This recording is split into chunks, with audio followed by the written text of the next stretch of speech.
purchases are sizable. And I say I'm looking at it's funny you brought up Delafeu, right? Because his unique's been put up for sale quite a few times around 5 ETH. I don't think the guy. I think you could maybe talk the guy down, but I've been looking at Delafeu and I'm thinking, why the hell are you not in MLS yet?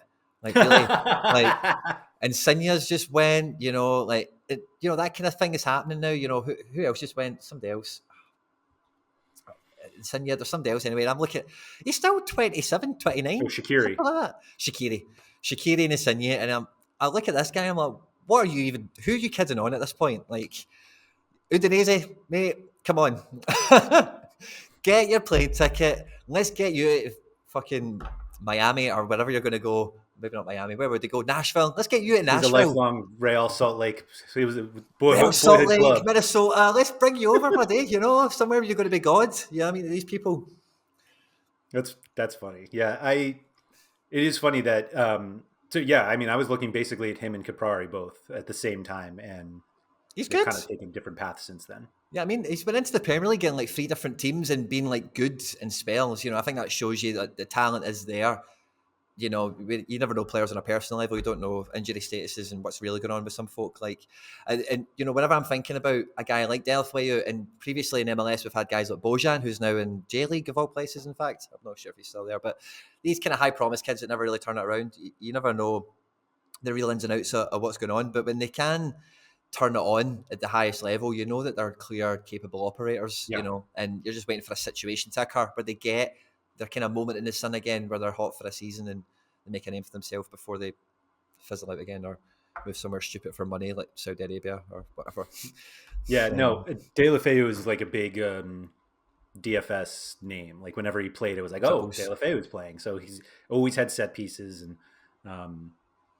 that's a good shout. 27-year-old Delafeu in Major League Soccer. That'd be great. And in Footstock, which is another game that a lot of the UK cohort have experimented with. I feel like Delafeu was massive on that because the dribble stats were credible. Even at Watford, I think he was at. His dribble success and all that kind of stuff was just crazy good.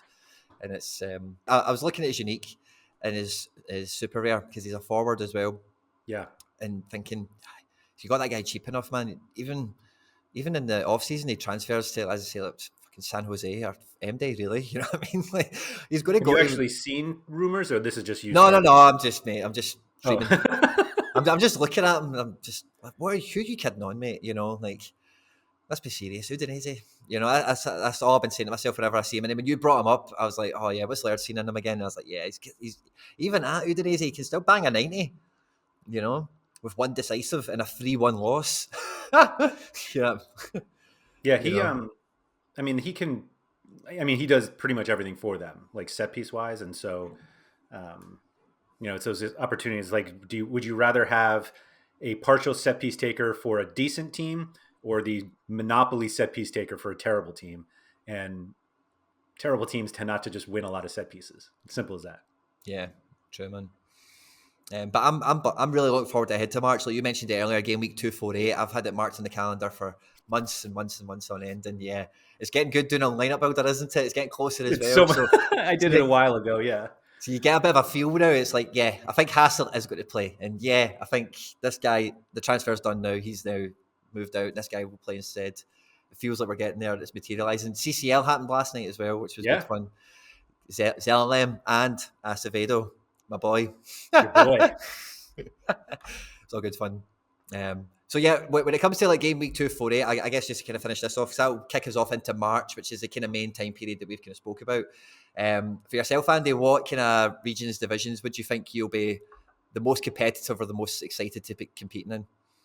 It's definitely, I'm like blowing the dust off my MLS cards. Like that's where like the better part of my gallery is Major League Soccer. And so being able to use like my good play, like I have good MLS cards that I'll probably use in All-Star through the end of the year and through the end of the European season, at least to compete with the European. And then, during the summer, it's just MLS, K-League and J-League. But it's the biggest thing for me each week will be whether I want to prioritize the America region or All-Star. And I think a lot of it will have to do with the possibility of what other people are playing in All-Star those game weeks. Like the Bayern stacks tend to be in Champion Europe. They tend not to be an All-Star, but like we're seeing a lot more Ajax stacks kind of move over to All-Star instead of Challenger. And Yep. if there are big teams that people like to stack that have like really good matchups in a certain week, then maybe I take my better cards and I put them in America, or we see where the rewards are. If it's more favorable to enter in one or the other, but yeah, it's just being able to have America cards. I do actually have a few kind of scattered Austrian or Russian cards that I'd like to start using again, and just getting those back will be nice. There's nothing like the off season is just the worst because you're like going to training lineups. And you're like, man, I can't wait till this guy comes back. And then you're like, finally you can play them, and you're just like, all right, let's go. Yeah. I'm very much looking forward to it. And just like you said there, like some of your kind of spare parts you've got going about, like it's good having that kind of flexibility and that kind of choice, because even if like you've got one guy in Russia but he's got a beastie of fixture, that can transform a regional team into a global team straight away, because it's a captain that's going to boss it for you or whatever. So no, it's always good fun mixing all those teams up. It's I don't know about you, Laird, but like it's about this kind of time where it feels great not really caring about the U23 prize pool for like it's like an occupational hazard, because that's just torturous. Yeah, I prioritized U23 a while ago, and it was less trying to get as many as I can or entering as much as I could, but like I just wanted like a real core group of guys that were like really good that I could just plug in every week. Like my U23 lineup almost makes itself every week, and it's gotten to the point like this particular game week. What is this? 245. Yep. I put all of my under 23s in Challenger. Like I have a U23 lineup in Challenger because the U23 prize pool was so bad and the Challenger one looked pretty attractive. And so, I think, you just have to kind of adjust. Like we always talk about it. I still really struggle with this myself, but like submitting your best teams is better than submitting as many as you can. And so if you are sacrificing one team so that you can have two mediocre ones, like it doesn't work. It literally does not work. But it's so frustrating to be like, all right, I'll make this really good team, and then I have these really good players in training because I can't fit them in a lineup. But like that is better. It is better to compete with a really good lineup as opposed to two mediocre ones, because possibly winning one reward is better than really having no chance at winning. No chance at winning two. And so, and that's just kind of what happened this week, is that my U23 players are mixed up in my other regionals. I played Georgi Mihalovic in Champion America because the U23 prize pool just didn't make sense to me. Yeah. I've got a similar kind of situation before Russia comes back. I've not got a limited U23 keeper. So I've been making my U23 team for All-Star, like limited. Basically, it's just the U23 team, and then just pad out the regions after that kind of thing. So I definitely, I didn't really do that by design. It just kind of happened, but just with not having a keeper. But these things happen.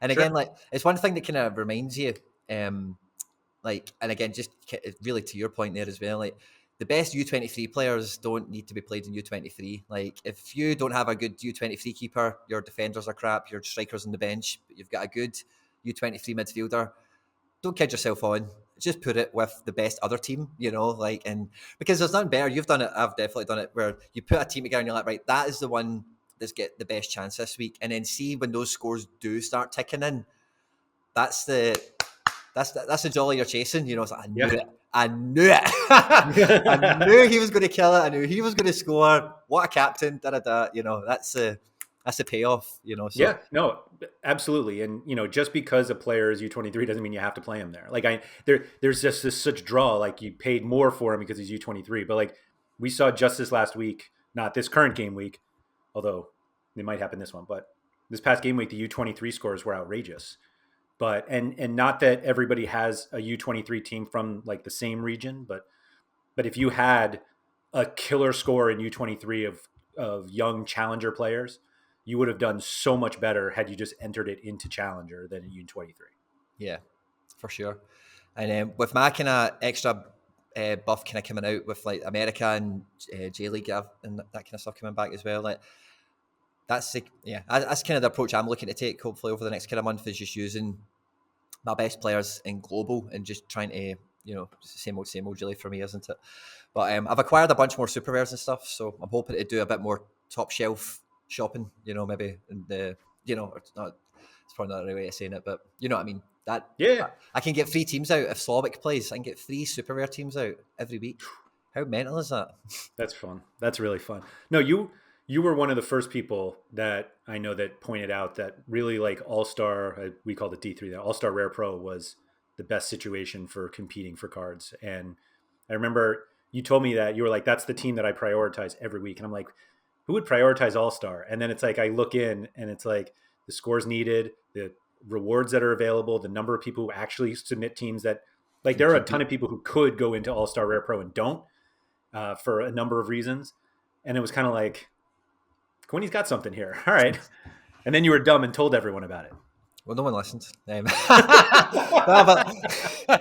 Which, based on the Marseille in the last episode, is probably good advice. Yeah, you got to dig yourself out of that one. I would definitely suggest. But no, in actual fact, in that same kind of motivation is kind of what's drawn me to Champion Euro Super Rare, is I really think that anyone who's could compete in that doesn't. So maybe I can get lucky once or twice and get something decent, because a Tier 1 Champion Euro Super Rare sounds nice. Yeah, for finishing first or second, typically, so if you do make it, that could be a 20 ETH card, like if you get lucky enough, The upside there is higher than anywhere else. But again, anyone else who could fight me in that region, I've got D1 teams unquestionably, and they'll probably prioritize All Star D2, I would imagine, because there's a Star Super Rare on that table for winning it with your bigger one. So that's what I'm hoping to maybe carve a wee opportunity for myself out of, is somebody else's trash kind of thing. And then with the Americas, like I've been saying this a lot, I think, to you privately and certainly to other people, but I definitely want to get much closer to Argentina and Brazil. So I'm hoping my MLS guys can start to pull some, and even my global guys can start to pull some rewards out of there, so that I can like get a few pieces and try to understand, get a wee team out there as well and try and expand my horizons, because Man City just signed a guy from Atletico Mineiro this week by the name of Savio. Mm-hmm. And he's got no card. But I want to know who those kids are before Liverpool buy them, before City buy them, before Real Madrid sign them to a contract, So I want to get closer to, because Argentina and Brazil, I was saying this anyway, I've gone off on a bit of a tangent, but guys that traditionally get big transfers out of that region into Europe go into starting 11s quite often, which isn't a big, it's not like, oh my God, you've signed this guy from Argentina, he's not going to be anywhere near your squad. It's like, no, he's defensive midfielder for Real Madrid now, That's the way it goes. If you're big at South, anyway. So I'm hoping my American guys, if anything, actually can win me some Argentinian and Brazilian guys, maybe some Mexicans as well, who knows? Smart. So I'm looking to try and expand my kind of American footprint now with what I've got, and hopefully get some new season cards from MLS as well, of course. I'm excited to see what they look like. Maybe we'll get, I've been hoping for ages that they just sign the actual MLS. I think that's what we need, isn't it, for the cards to be nicer. And yeah, just with NFT land is kind of America anyway. So like, I'm pretty sure everyone that's involved in most things came across the term NFT and what the hell's going on, and know that there's so rare cards. In terms, if you're a football fan, that they at least exist. And to be known as definitely the ugliest cards is not very American. It's not the American dream, So hopefully the guys at MLS headquarters are just down the road now from Sorare, New York. They are. You're right. Maybe they've shared a bagel. Maybe they've shared a hoagie. Who knows? Yeah. That'd be fun. Yeah. Laird, it's been an absolute pleasure. We're just kind of spinning out chatting gibberish, but it's been fun. It's been an absolute pleasure as always, mate. I really appreciate your time. I hope you have a great March, mate, from Game Week 248 and beyond. And thanks again for joining us, buddy. Yeah, man. The pleasure's all mine. Good luck to you as well. Magic. Thanks a lot.